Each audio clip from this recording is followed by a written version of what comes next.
सरकार चुनावी वादे करती है कि 2 करोड़ नौकरियां दी जाएंगी। हरियाणा में बेरोजगारी जो है वो नंबर 1 पर है।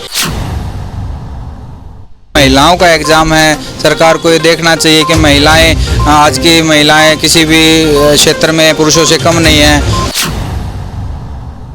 बिल्कुल रहता है मैडम, हमने जब एग्जाम दिया था वो पेपर लीक हो गया था। हाँ, पिछली बार मेरा पेपर था हरियाणा पुलिस का, वो लीक हो गया था।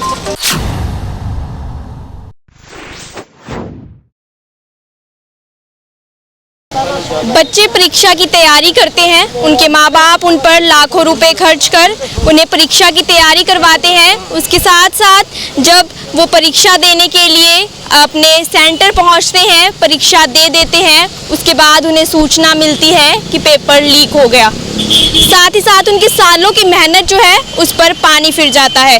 पिछले दिनों जब पुलिस का पेपर था तो वो अभी अपने घर तक नहीं पहुंचे थे कि उनके तक सूचना पहुंची कि जो वो पेपर देकर आए हैं वो लीक हो चुका है। बात करें सरकार की तो सरकार दावे करती है कि बच्चों को, युवाओं को रोजगार दिया जाएगा, पर जमीनी स्तर पर जब जाके देखो तो पता चलता है कि लाखों बच्चे बेरोजगार हैं।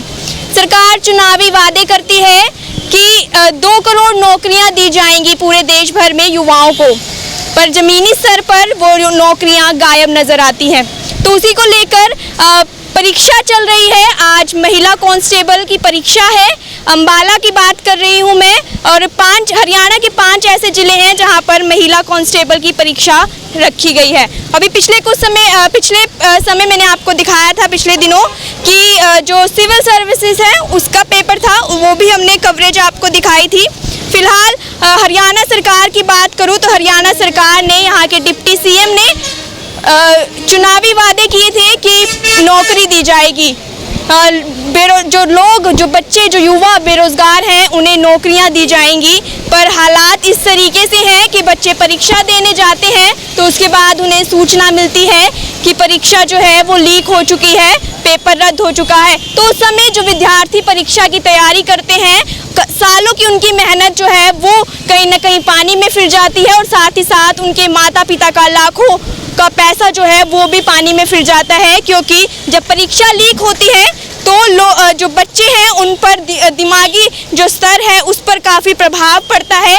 मेंटली स्ट्रेस मैं कहूँगी वो भी कहीं ना कहीं होता है। चुनावी वादे कर दिए जाते हैं और उस पर चुनाव पर जो वोट है वो इकट्ठा कर लिया जाता है, पर लोगों के साथ कहीं ना कहीं इस तरीके का बर्ताव कि उन्हें परीक्षा रख दी जाती है। बच्चे लाखों के फॉर्म भरते हैं और कई परीक्षाएं देते हैं सरकारी नौकरी के लिए। कहीं ना कहीं युवा जो है वो दर बदर भटकते रहते हैं और फॉर्म भरते हैं कि हमारी शायद सरकारी नौकरी लग जाएगी तो हमारी ज़िंदगी बन जाएगी, पर वो नहीं जानते कि किस तरीके से सरकार जो है खेल खेल रही है, किस तरीके से जो फॉर्म है वो भरे जाते हैं, परीक्षाएं निकलती हैं, पर कहीं ना कहीं उस पर जो रिजल्ट है वो नहीं आता, रिजल्ट देरी से आता है या फिर परीक्षा ही लीक हो जाती है। यहाँ पर काफ़ी अब फिलहाल महिला कांस्टेबल की परीक्षा जो है वो चल रही है, और यहाँ पर उनके अभिभावक जो उनके साथ आए हैं वो यहाँ पर मौजूद हैं। उनसे भी बातचीत करते हैं कि वो कितनी दूर से आए, क्योंकि कहीं ना कहीं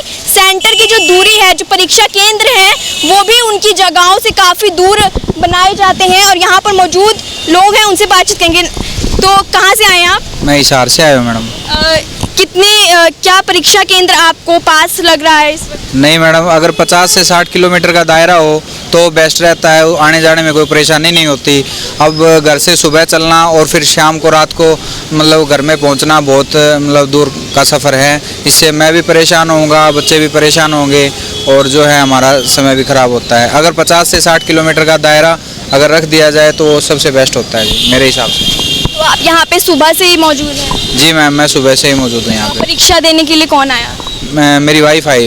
मेरी वाइफ है और मेरी सिस्टर, दोनों आए हुए हैं जी। उनका तुलसी विहार में है, मेरी वाइफ का गवर्नमेंट पॉलिटेक्निक में है।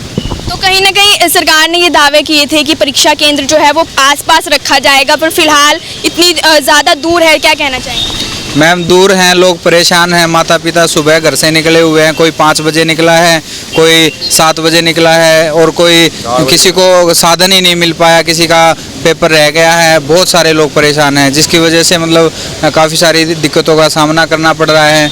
जिन्होंने अच्छी तैयारी की है शायद वो इस एग्ज़ाम सेंटर तक पहुंच ना पाए हों, तो मुझे लगता है कि कहीं ना कहीं सरकार का इसमें अहम रोल है। आप कहाँ से आए हैं? हमें फरीदाबाद से। कहाँ से? फरीदाबाद से। तो कौन देने आया आज पेपर? मेरी लड़की। तो आपको जब आप फरीदाबाद से निकले तो आपको किस तरीके की रास्ते में दिक्कत सहनी पड़ी? सहन 4 बजे उठे घर से, 4:30 टम्पू पकड़ा, टम्पू लेकर वहाँ खड़ा करा, वहाँ से पैदल चले बस अड्डे पे, फिर बस अड्डे बैठे, वहाँ 1 घंटा बस ने लगा दिया चलने में, फिर रास्ता में बंद चलते और लेट भग दौड़ कर लेट है गई जी, लंबा रास्ता पड़ गया ज़्यादा। तो क्या लगता है कि जो कुछ अहम जो इस समय कांस्टेबल परीक्षा है, तो क्या बस की तरफ से, बस सर्विस की तरफ से कोई अहम आपको आज जो जानकारी है वो मिली थी? ये जानकारी जितना लंबा रास्ता होता अच्छा नहीं है, जो मतलब पैसा जैसे गवर्नमेंट पैसा लगवा रही किराए भाड़े में, कोई टाइम पे नहीं पहुँच रहा, नहीं पा रहा, नहीं आ रहा, नहीं जा रहा, परेशानी खड़ी हो रही सारों माही से। कोई तैयारी दिखी आपको बस सर्विस की तरफ से कि परीक्षा के लिए महिलाओं को कोई दिक्कत ना हो?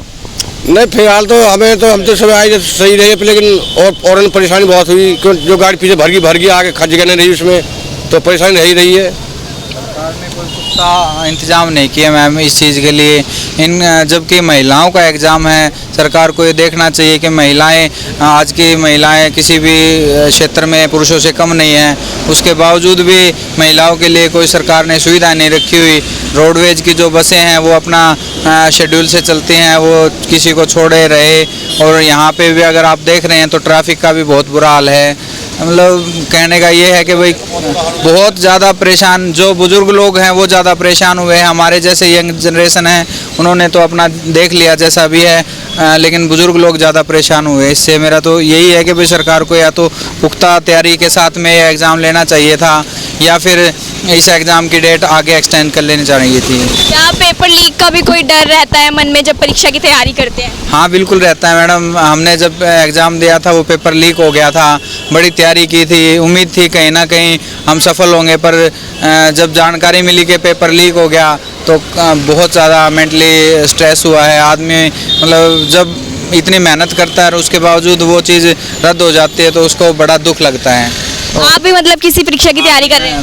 मैं वैसे स्पेशल एजुकेटर हूँ जी आर्मी कैंट से, बट मैंने भी इस चीज़ के लिए तैयारी की थी हरियाणा पुलिस के लिए, तो बट नहीं, वो लीक हो गया, तो अब देखते हैं मैम। कितने समय से आप तैयारी कर रहे थे? मैम मैं लगभग 6 महीने से तैयारी कर रहा हूँ। कोचिंग सेंटर पे पैसे इन्वेस्ट किए, मतलब आना जाना वो हुआ, और फिर बाद में जब पता लगा कि आपका पेपर रद्द हो गया है तो दुख होता ही है मैडम। मतलब जो कई किराए पे पानी फिर जाना होता है, वो एक कहावत सच कहीं ना कहीं हो रही है। क्या लगता है बेरोजगारी इस वक्त कहीं ना कहीं, सरकार के चुनावी वादे थे कि रोजगार मिलेगा लोगों को, तो दिखता है कहीं रोजगार मिलता? नहीं, चुनावी वादे तो मैडम एक मौसम की तरह हैं, ये तो सरकार आते ही इन्होंने अपने बदल दिए हैं। चुनावी वादों के ऊपर ये बिल्कुल भी खरा नहीं उतरे हैं। शायद हमारा यही मानना है कि अगर सरकार कोई और होती शायद कुछ और मजबूती से हो जाता है, बट जो लोकल आदमी है परेशान ही होता है हर समय। चुनावी वादे कोई भी सरकार है कभी भी करती है तो अपने चुनावी वादों से हमेशा ही मुकर जाते हैं, सेम ऐसा ही इनका रहा है। बट इन्होंने हमारे को ज़्यादा परेशान किया है, इस जो गवर्नमेंट ने है इन्होंने बहुत ज़्यादा परेशान किया है मैम। हमारा आपसे, आपके माध्यम से हमारा सरकार से गुंजारिश है कि भाई हमारे को मतलब एक मूल रूप से अच्छी सुविधा या फिर अच्छे स्तर पर ये काम करे, ऐसा पब्लिक के लिए हम दुआ करते हैं मैडम। तो कहीं ना कहीं लोग भी इस वक्त सरकार से परेशान हैं, क्योंकि बेरोजगारी जो है वो अहम मुद्दा है बना हुआ है। किस तरीके से युवाओं को रोजगार दिया जाए।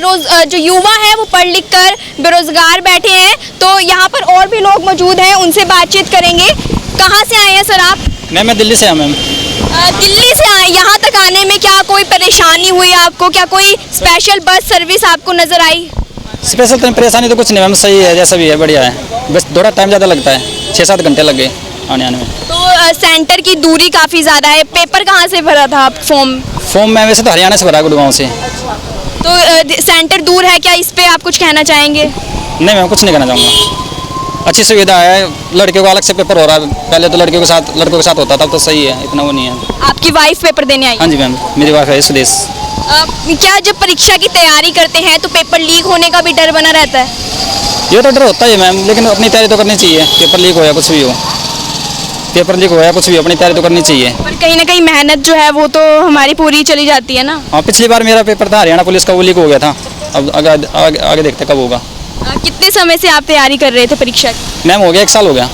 1 साल से। अब पेपर लीक हो जाते तो मन में कुछ तो रहता ही होगा ना कि पेपर। यही होता कि थोड़ा लीक हो गया, थोड़ा सा बस हौसला सा टूट जाता है कि अब की बार ऐसा हो गया। कितने समय से तैयारी कर रहे हैं आप पेपर की, और क्या अभी तक आपको उसके किसी पेपर के जरिए रोजगार मिल सका, सरकारी नौकरी? नहीं मैम, अभी तो कोई रोजगार नहीं है, बस लिस्ट थोड़ी आई जाती है, इसलिए रोजगार नहीं मिलता। तैयारी अच्छी थोड़ी सी कम है। सरकार के वादे थे कि रोजगार मिलेगा युवाओं को। रोजगार तो मिला है मैम, काफ़ी मिला है रोजगार तो मतलब आप खुश हैं सरकार हाँ से? जी, जो मेहनत करेगा उसका सिलेक्शन होगा, जो नहीं करेगा उसका नहीं होगा, चाहे कोई सी भी सरकार हो मैम। जो मतलब मेहनत कि बच्चे जो है मेहनत जो करेगा उसी को जो एग्ज़ाम है, जो पेपर है उसी का पास होगा और उसी को रोज़गार मिलेगा। तो कहीं ना कहीं यहाँ पर कुछ लोग सरकार के पक्ष में दिखते हुए नज़र आए हैं तो कुछ विपक्ष में। हालांकि दोनों तरीके के लोग जो हैं वो यहाँ पर मौजूद हैं। परीक्षा रखी जाती है, उसके बाद पेपर लीक होने की भी बातें कई बार कही जाती हैं। उसके बाद सरकार ने भी नियम बनाए, जो पिछली बार पुलिस का पेपर लीक हुआ था, कई के ऊपर इनामी घोषणा की गई थी, इनाम जो है उसकी घोषणा की गई थी कि और उसके बाद उन्हें पकड़ा भी गया, FIR भी दर्ज की गई। पर फिलहाल ये अगला पेपर लीक होने से किस तरीके से रोकेंगी सरकार, किस तरीके से कड़े प्रबंध किए जाएंगे, यहाँ पर फिलहाल पुलिस जो है वो भी यहाँ पर मौजूद है। क्योंकि जब पेपर होता है तो कई जिलों से, कई इलाकों से लोग यहाँ पर आते हैं, तो उसके बाद ट्रैफिक की स्थिति भी यहाँ पर बनी रहती है। उसके लिए पुलिस को भी पुलिस प्रशासन को प्रबंध करने चाहिए ताकि किसी तरीके की जो असुविधा है वो दूसरे जिलों से आए लोगों को ना हो। फिलहाल ट्रैफिक जो है वो यहाँ पर व्यवस्थित तरीके से है। जो पुलिस प्रशासन के लोग हैं वो यहाँ पर मौजूद हैं। परीक्षा जो है अभी कुछ ही समय बाद जो है ख़त्म होने वाली है। उसके बाद देखते हैं कि किस तरीके से व्यवस्था होती है, क्योंकि महिला कांस्टेबल का जो पेपर है वो आज रखा गया है। बस सर्विस कहीं ना कहीं ढंग से सरकार को उसके भी इंतज़ाम करने चाहिए। कई स्पेशल बसेस जो है वो भी चलानी चाहिए। फिलहाल बसेस तो चलाई गई हैं, पर वो किस तरीके से व्यवस्थित थी, क्या वहाँ उस बस में भीड़ थी, क्या महिलाओं को किसी तरीके की दिक्कत जो है वो हो रही थी या नहीं हो रही थी, इस पर भी सरकार को ध्यान दें। हरियाणा में बेरोजगारी जो है वो अहम मुद्दा रहा है और सरकार के ये वादे होते हैं कि हम रोजगार देंगे युवाओं को, और जो सरकार इस वक्त सरकार है वो कहती है हम रोजगार देंगे, और जो विपक्ष में सरकार है वो भी रोजगार के वादे करती है। पर फिलहाल हरियाणा में बेरोजगारी जो है वो नंबर 1 पर है और स्थिति इसी तरीके की बनी हुई है। परीक्षाएं होती हैं, परीक्षाओं का जो रिजल्ट है वो काफ़ी समय बाद आते हैं। युवा इंतज़ार करते हैं कि कब उनका परीक्षा का जो रिजल्ट है वो आएगा, वो उसका इंतज़ार करते हैं। पर कई बार पेपर ही लीक हो जाता है। वो भी सबसे बड़ी समस्या जो है वो युवाओं के सामने जो है वो आती हुई नज़र आती है। किस तरीके से युवाओं के अंदर मोटिवेशन होना भी काफ़ी ज़रूरी है। कहीं ना कहीं बच्चे जो हैं वो तैयारी करते हैं, उसके बाद घर वालों का स्ट्रेस जो है वो भी, घर वालों के ताने जो है वो भी सुनने पड़ते हैं। क्योंकि सरकारी परीक्षा की जब तैयारी करते हैं बच्चे तो कहीं ना कहीं वो उनको काफ़ी समय लग जाता है। तो जो माता पिता है वो उन्हें एक तनावपूर्ण स्थिति बन जाती है। किस तरीके से माता पिता उन्हें नौकरी के लिए स्ट्रेस करते हैं, पर बच्चे का मन जो है वो सरकारी नौकरी की तरफ होता है। इसीलिए ज़्यादातर युवा हरियाणा में सरकारी नौकरी की तैयारी करते हैं। आज महिला कांस्टेबल का एग्ज़ाम अम्बाला में था, शनिवार और कल रविवार को भी है। तो देखते हैं किस तरीके की स्थिति बनी रहती है अम्बाला में। तो ऐसे ही तमाम अपडेट्स देखने के लिए देखते रहिए Ambala news updates. Cameraman Rahul Chauhan के साथ मैं दिव्या सिंह, अम्बाला न्यूज़ अपडेट्स।